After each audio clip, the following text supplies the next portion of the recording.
Greetings, everybody. This is Christopher Messina coming at you from the Messy Time Studios on a rainy day in Florida, the last free state in America. I am joined in the studios today, 20th of June, 2023, by Connor Matthews, a professional MMA fighter and a recently separated combat controller from the U.S. Air Force. Connor, thanks so much for taking the time to come on. My pleasure. I'm up here up in the Northeast where we started off the country, getting our freedom, but probably the first one to give it up here. What happened? Really? I mean, Massachusetts, right? Yeah. Seemed like the birth of liberty, man. I mean, I retraced the steps of April 1775, hour by hour. I don't know. We're far away from that Tea Party stage, I guess. Oh, it's a shame. Maybe we could diagnose it. You're in the belly of the beast behind enemy lines. So maybe you have any thoughts on what went awry with freedom in New England? I don't know what we're gonna do about this. It's been a complete change, especially for me. I got out in 2019, so that was right before the pandemic, and just seeing the change in just people and culture. Really, what it's came down to is the change in culture now from then to from now. It's been a different. It's been really weird. It's been interesting to get used to. Just even for me as a martial artist, I teach classes, and now so I'm dealing with the general population a lot, kids, and just seeing the way they come up compared to the way I came up. Huh. It's just 180 degrees out, man. So it takes some getting used to for sure. Wow. And so you grew up in Massachusetts, where you're from originally? Yep. Yep, born and raised Fall River, Massachusetts. So South Coast, Massachusetts, about 45 minutes away from the city of Boston. So grew up on the coast out here. So always been I love it out here. I feel like Massachusetts when I growing up, we kind of had this blue collar mentality. I Yeah. think so. I mean, out around surrounding the city. So that was my culture growing up. It was that blue collar. And now I feel like, I lived out in Seattle when I was in the military and I stationed, and I see that culture kind of transferring to any kind of liberal city across the Yeah. country. So it's kind of seeing that everywhere. I don't think we're that bad yet, but I see where it's coming from. Coming from there to here, I'm starting to see some similarities. Ooh, that's rough. You mentioned this pandemic. We in Florida heard about this thing you all had. Apparently, there was someone got the sniffles and people were concerned. Anyway, so didn't Yeah. touch us really whatsoever. But less facetiously. So you grew up in Massachusetts, and you were looking around as what to do next, and you were drawn to the Air Force, I gather.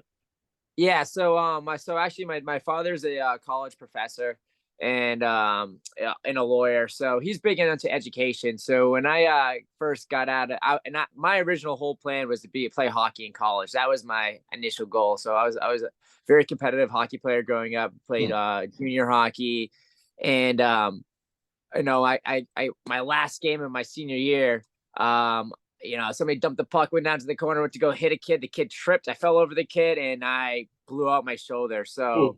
it kind of ruined my whole hockey plans and dreams, or at least set back for a little while. And in the meantime, instead of like going back to hockey, I found myself going into martial arts gyms to give me something to do. And I fell in love with the sport of mixed martial arts. I've always been a lifetime martial artist, but this is when MMA started to become like a big thing. You had the Chuck Liddells, the big names, and the UFC really was starting to become a thing. And I kind of fell Right. in love with the sport, got real competitive, started fighting for 2 years after I graduated high school. And it was awesome. But my dad started getting on to me and being like, all right, man, what are you doing with your life? You're not going to be just fighting, you know what Right. I mean? Doing this and, living in the basement, what are you going to do? So, I started going out. I looked at Navy SEAL. It looked like a really cool job, but I went into the recruiter. They started like not really giving me the job that I actually wanted. They wanted me to sign me up, and they're like, "Oh yeah, you could cross train to be a Navy SEAL." And I know one thing about like the military, which I'm a big supporter of, but if you let people make decisions for you, you're gonna get put into a job where you don't want to be. Um, Right. so I walked across the hall, talked to the Air Force recruiter. They told me about this job called pararescue and combat control. And told me the standards are. I was already in really good shape. So as you know, it's a lot of it's being in shape, having the mental capability to be able to do the job. I passed the ASVAB test, and I just kind of went all in. I checked almost all this attention I put into training for MMA, and I just put it into training to be a combat controller. And that's how I found the job, man. I had no idea really what a combat controller did when I went in. I just saw I saw they jumped out of planes, they scuba dive, they blow shit up every once in a while, shoot some guns. It looks cool to me, so I signed up and I went That's in for awesome, right? There are people that pay for that recreationally on the weekends. it. Exactly. You Exactly. get paid to do it. How good is that? Exactly. That's great. It's funny you say just I do a lot with the Combat Control Foundation. I've spent a lot of time in parts of the world where the military were my favorite best friends, and as a quasi-retiring one-star general, tank commander, I was helping him kind of decide. So he'd been in about 20 years, and he was deciding about kind of leaving and going into the private sector, getting a job. But like he was 44, he started his career at 24 out of college. I think they did ROTC, and he became a tank commander. He's like, nowhere else in the world are they going to let me drive tanks through buildings and blow shit up on a regular. They're No, just not going to let me do that. nope. I know, and that that was the one thing about being a combat controller. It doesn't really transfer to the civilian life too much.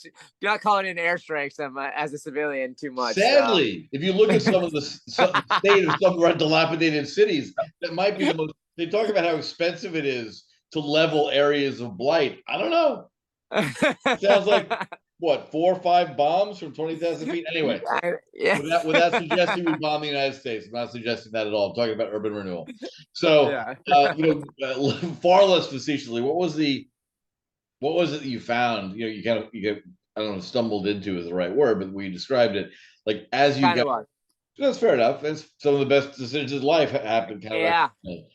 What was it about the qualification process, which always it ends up every year with like 12 to 15% of people who try make Yeah. it. What did you see were the characteristics of those people who made it? Because presumably 85% of the guys that start this process are also insanely fit and motivated. Like, what Yes. differentiates it? No, so I would definitely say I saw a lot of physical studs, like college athletes that went into the job when I was in basic training, I was a 20-year-old kid. So when I was looking over to these guys who were like, actually, I literally had Olympic athletes in my basic training, and I'm like, oh my god, I'm as I'm looking at these guys, and I'm like, I'm in trouble here. I don't think I'm prepared enough for this. But what it really does come down to is the individual and their mentality of never quitting. And it sounds like very cliche, and everybody says that, oh, it had this never quit, but that's really what it comes down to is people that can, whatever it is in their head, when they get challenges, instead of letting the overwhelm and the anxiety, is just to buckle down, focus on the task at hand, and accomplishing, taking things one task at a time, and just moving on one task at a time, accomplish this task, and not letting the big picture of, for me, it took 2.5 years. The big picture of getting my beret, 2.5 years. It's taking things one day at a time. Sometimes it's getting yourself to lunch, and then getting yourself to dinner, and waking up and doing that again. I think that was the biggest difference between me and somebody who quit. I mean, people who quit, I saw people quit before they even got into the pool. I remember one day, and I was in selection, the cadre, he came up on the bus, and he goes, all right, guys, today's going to be a really, really hard day in the pool. He's like, if you're going to quit, today's the day to do it. Half the bus stood up, got off the bus, and walked off. So Wow. that just shows, just like, we didn't even physically do anything. Well, They didn't have to psychological at quit. that It was point. a psychological thing. So Right. it's all psychological. That's the biggest thing. And they'll find something for everybody, including me. What freaks you out? Some people it's the water. Some people it's the CS gas. Some people it's the long run. Some people it's the not sleeping. They'll find something that for everybody that's really going to stress you and put you to your And to then the end of they'll it. push on that. Exactly. They'll find it, they'll push on it, and then it's either you break, or you just have this mentality that you're never going to break and never going to quit. And at the end of the day, those are the guys that I want with me to go into battle. You know what I mean? I can't let a guy that just have a mental breakdown in the middle of a situation where my life's at hand and our teammates' lives are at hand. So I think it's a very necessary amount of stress, and I think a lot more people should put this kind of stress on them to make them better and stronger in society. So I would say that I went into the career looking to be a badass or whatever it is, this cool guy stuff. But I stayed within the career because the men that were in that job, and how just, they're a step above everybody else. Just the mentality, the way they live their life. Just, it's like I can meet any combat controller on any given day, and we have something like for instance, me and you went down there. We did that emissions day at the Lackland Air Force Base. Yep. And I met a whole bunch of combat controllers that I never met before, but we were already cut from the same cloth. As soon as I meet them, I talk to them. It's like, oh, we're on the same page. So there's definitely something tried and true when they're developing us.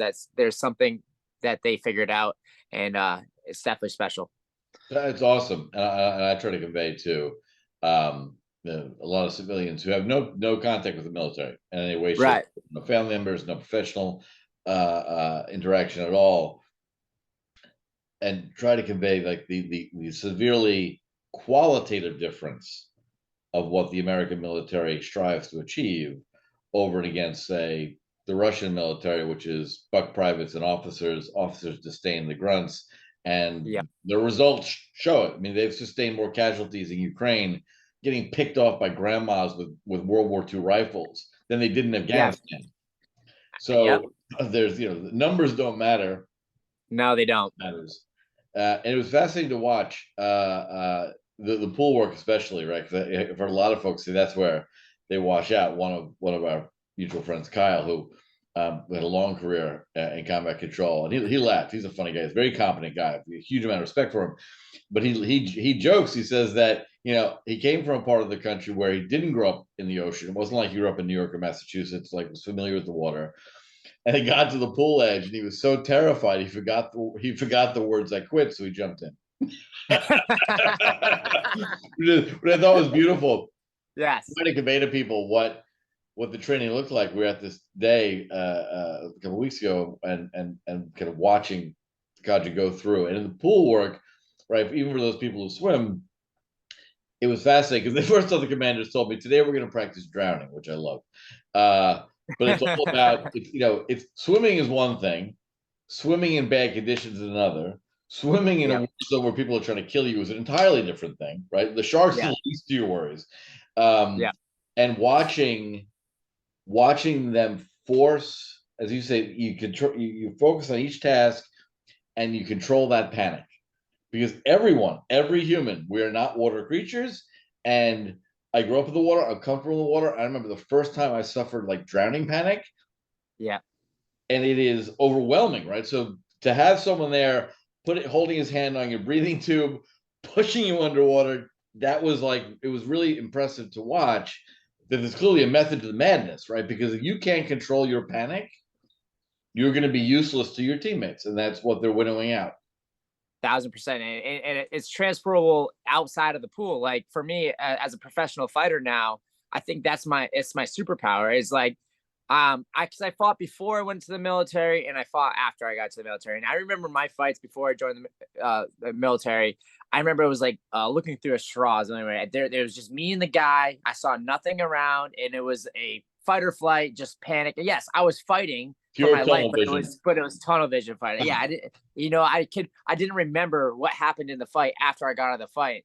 I had no idea. I'm like, I just something happened, and I came back on the other side, and I was here. Did I win? Reality. Exactly.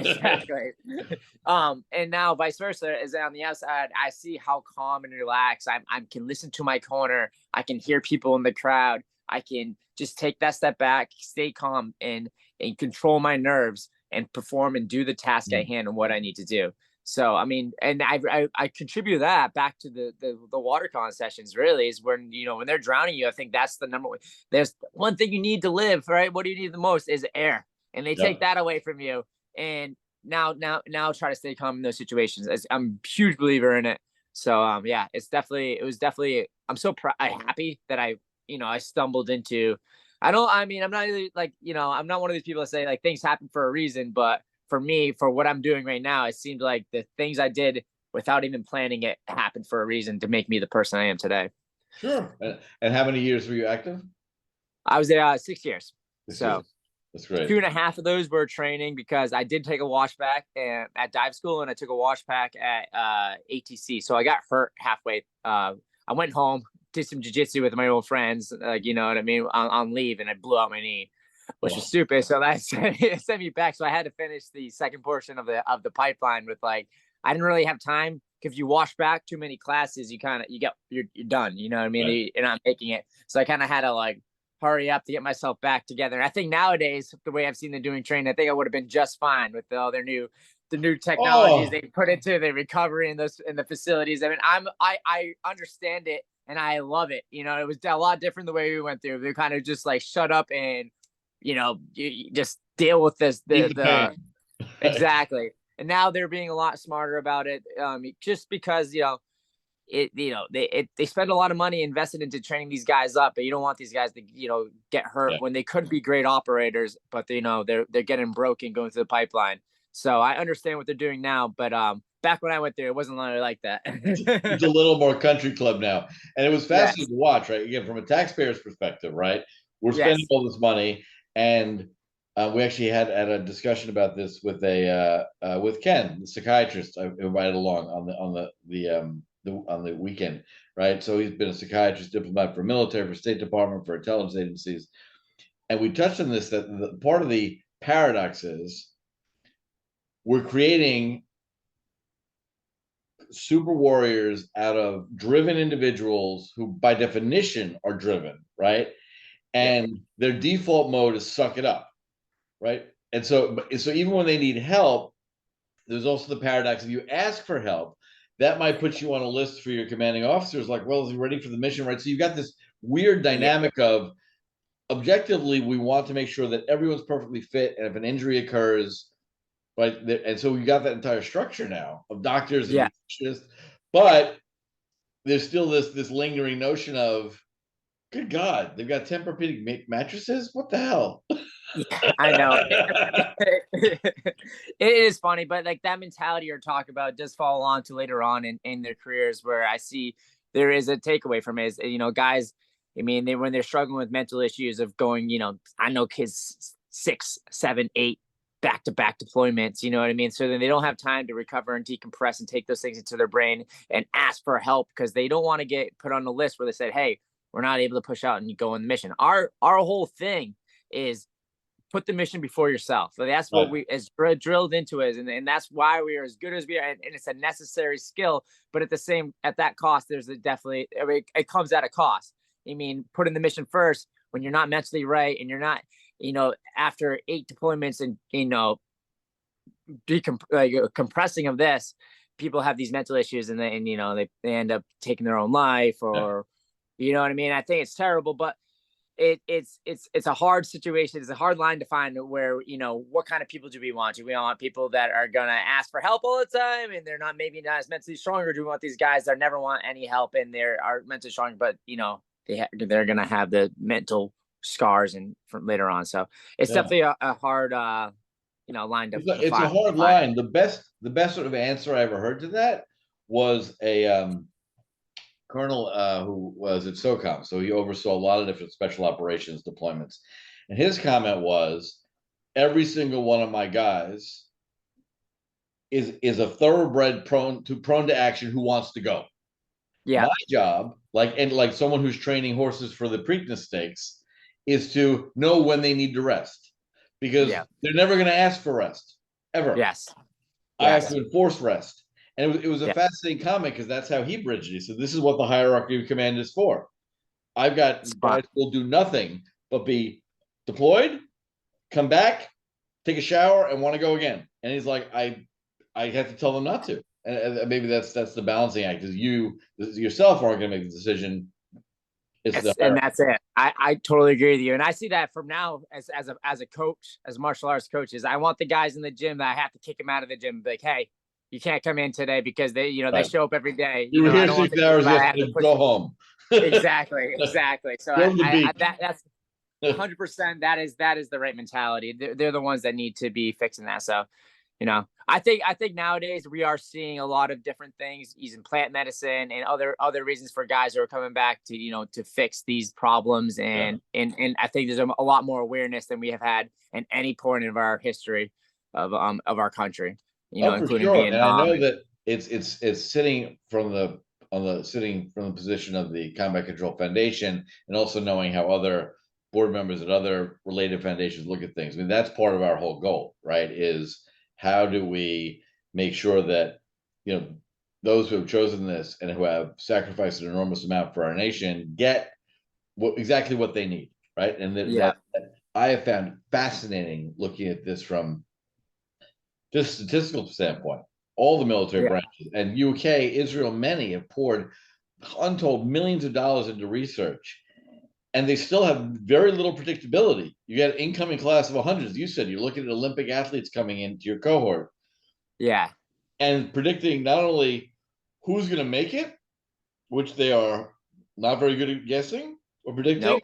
and also predicting of 100 guys go spend the same amount of deployments in the same very difficult environments, see the same very difficult things. They still have no predictability onto who's going to basically shrug it off and who's going to need some help and who's going to really, really, really have a problem. And I just Yeah. find it amazing that of all that experience, we still have no good judgment as to guess as to which individual will do what.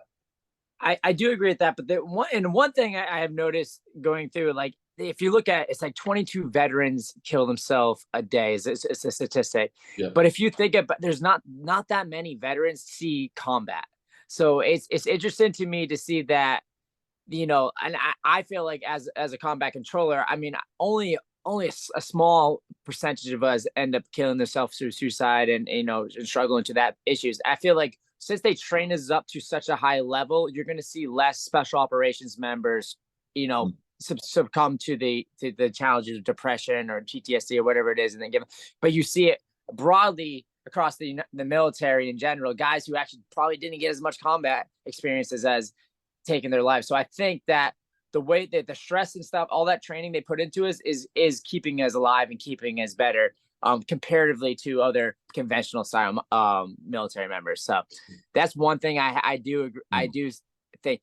However, since we do see like the brunt of it, I mean, some guys who stay in for 20 years, they are deploying 8 to 10, 12 deployments. That's a lot of deployments. So I think those are the ones that are definitely are more, they're the ones that are going to be open to suffering this kind of mental trauma. So, but it's also the type of action.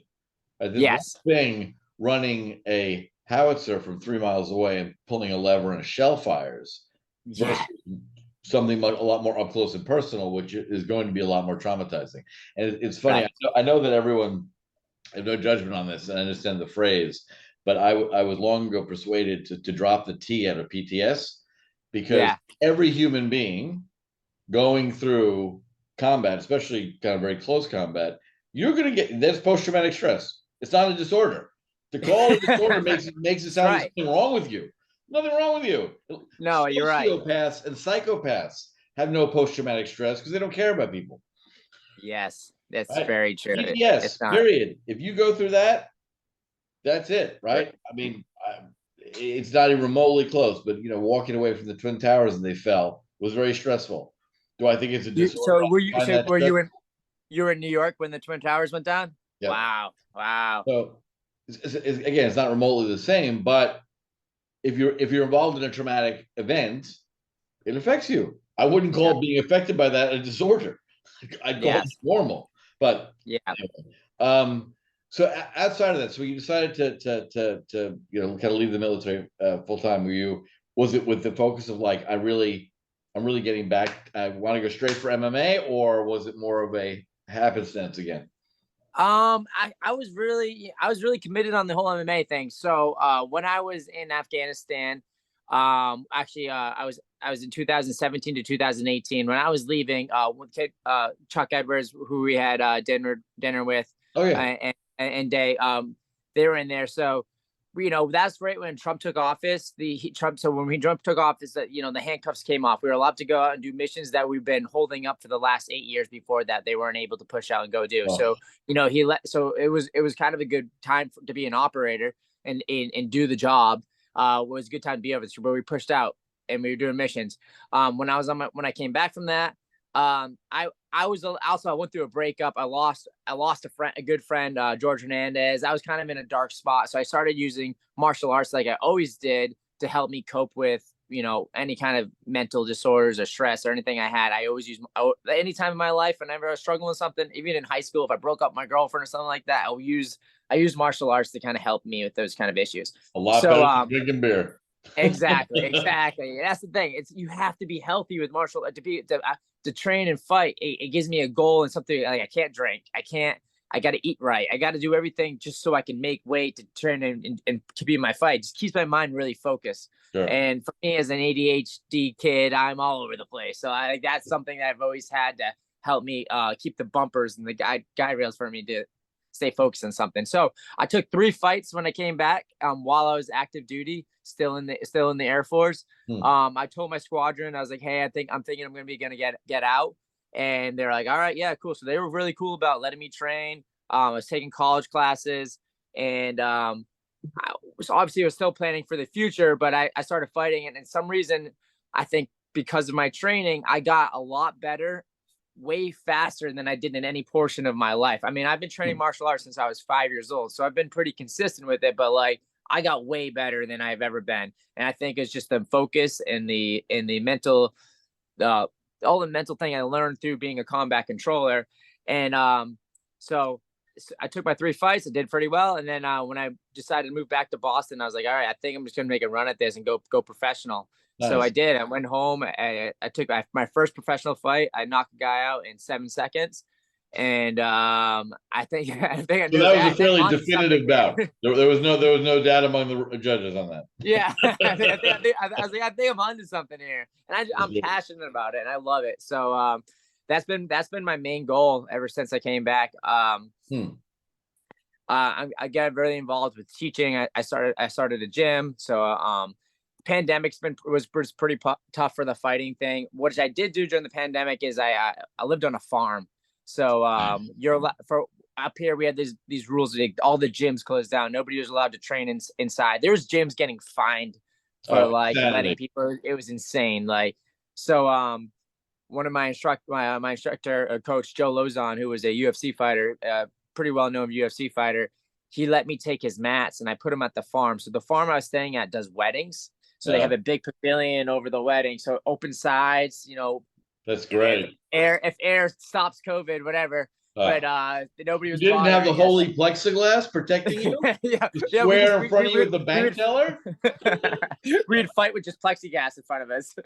That's right. Yeah, I'm gonna punch you really hard in the face, but don't sneeze on me. Right. It was silly. So and it's funny. We all trained all the way through the whole summer, and none of us had any issues at all. So it was awesome. Yeah, I mean, I ended up having like the biggest training area in New England and Massachusetts. Guys from all different gyms were coming to my spot, and during the summer we were training every single day, and it was actually kind of nice for me. It was great. It was like I was getting money from the government. We were just training. It wasn't like there was no problems. We're living on a farm. It was actually not too bad. The only problem was they weren't scheduled. I only fought once during the pandemic, and it was in a tent outside in like a parking lot. And no fans. So that from a career standpoint, it slowed everything down, but it was cool. We got through that. And then after that, I opened up a gym for a little bit at a CrossFit spot. I had my mats in there, running kids program, teaching adults. Nice. And it's been pretty good. So I've been kind of focused all in on that, and I've been enjoying it. That's awesome. That's huge. And so people who are already fans and follow the sport know exactly what the schedule is. But for those of my listeners who sadly are not as up to speed as they should be, shame on you.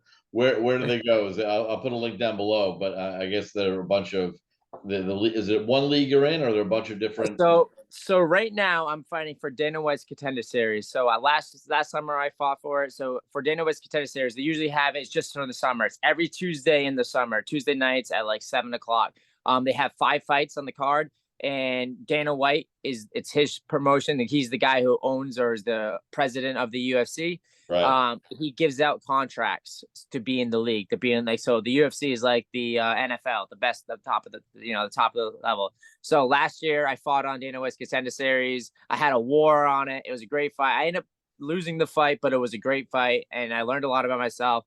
And so I had that war. I didn't get my contracts, so this summer, in March this year, I fought for Dana White's Looking for a Fight. It's a different show. I know it gets confused. It's a different show. They stream it on YouTube.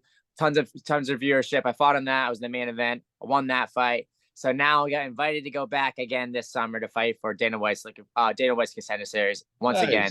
So I'll be fighting in Vegas this summer, and hopefully I get to secure that contract. And you know, feeling pretty good about it. Right now, I changed up a lot of things since my last fight, fighting with a fight team called the New England Cartel. It's Tyson Chartier, who is he got Coach of the Year in 2020. Rob Font, number 5 bantamweight. Calvin Cater, number 6 featherweight in the world. So I'm in a really good fight team right now, fighting with the best guys. So I think we're going to be ready and prepared to go this year, and I'm excited.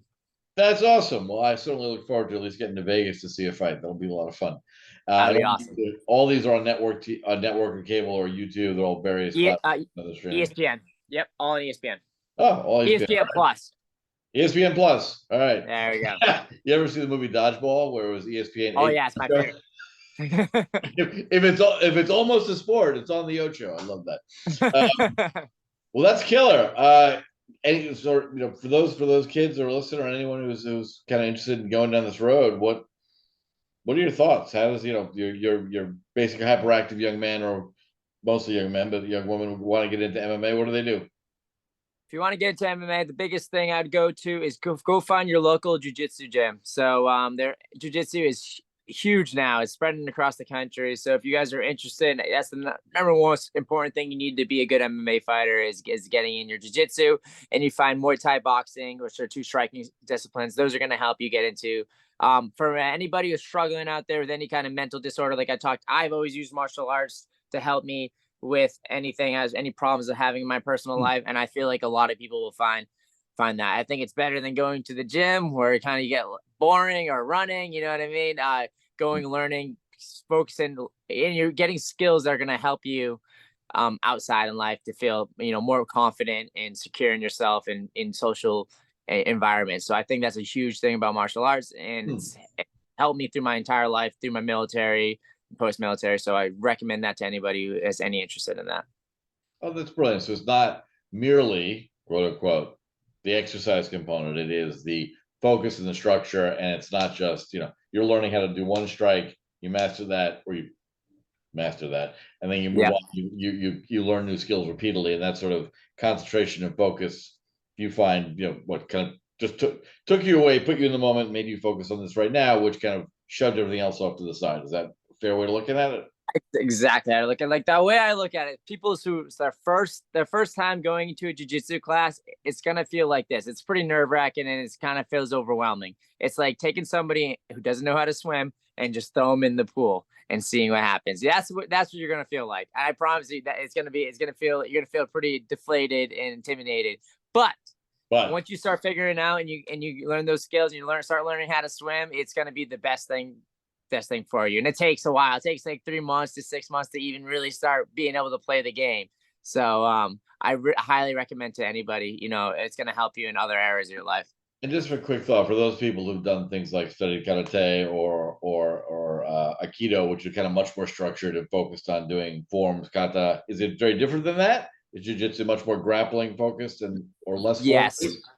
So jiu-jitsu is very much more grappling. It's so the difference between wrestling would be grappling as well, but you're just trying to pin the person on their back. So like your whole idea is to strengthen, out strengthen them, put them on their back, flatten them out.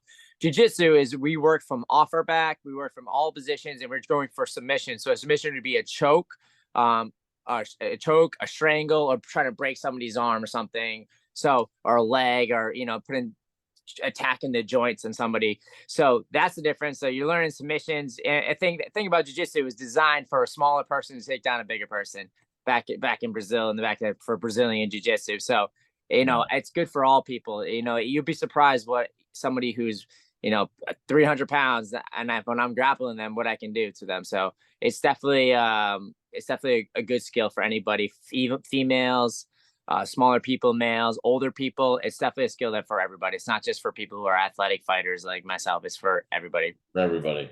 And that was kind of, even people who don't know the space very well have seen that or heard of that famous episode when Gracie first he looked like a spider on top of that guy. He was huge, right? He was a mixed martial Yes. fight, one of the earliest ones in like the 80s, right? And he Yes. came at him, and the guy was swinging. He looked like an idiot, and he was just on his back and took him down. That kind of sparked a lot of people, especially smaller stature folks who were like, "So well, I can do this." Yes. It's not all about Exactly. size.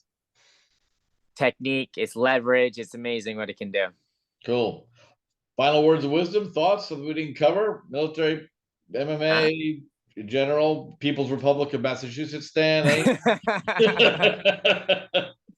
Martial arts make people better citizens. Yeah, I think everybody should go out there and challenge themselves to be better citizens. I don't think you should if you're not challenging yourself on the daily, that's you're not doing the right things. You need to every single day. You should wake up and you should do something.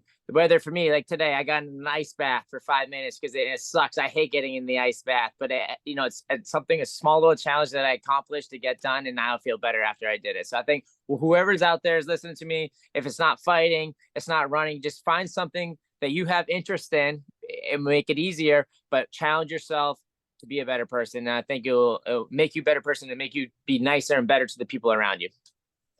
Thank you. And with that, I think I just turned a blueprint for a far more civil society than we have currently. Connor, thank you so much for taking the time to come on. Wish you all the best in the fighting career. Hopefully, I look forward to being ringside to some of that.